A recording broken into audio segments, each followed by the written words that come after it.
My mom believes in a higher power which protects her. She is aware that that's her safety blanket, and there are people who can manage without it, but she's too scared. What to do?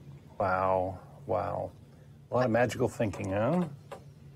I mean, is there anything to do? I guess is the belief, I would have to ask the person, like, is the belief in the higher power harming her in some way? Is it like making her spend all her time and resources at a church instead of working on the problem, for example? Is she like, praying all the time instead of resolving things or going to a doctor? If it's just about, I'm dealing with my issues and the security blanket helps, it's kind of like Linus. Let him have his blanket, right? I mean, you don't have to, I think if somebody is having something that they have to deal with, and this is comforting them, we get this question sometimes, should I take it away? Should I take grandma's beliefs away? Should I tell her that I'm an atheist and crush her world and she's got a week to live? It's like, maybe not, right?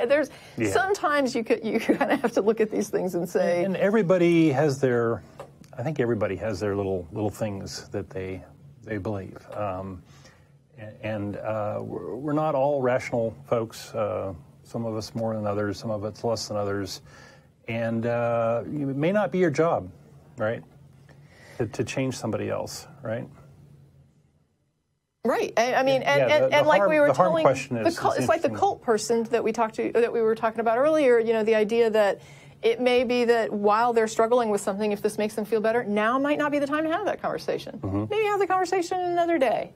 Or maybe ask them if they're open to having the conversation. And you might just be annoying them, right? So it's almost like your religious friend who thinks he's trying to save your soul. At a certain point, you're just like, hey, ask me if I want to have this conversation. I will tell you no, and then we can go back to being friends and not talk about this religious crap anymore.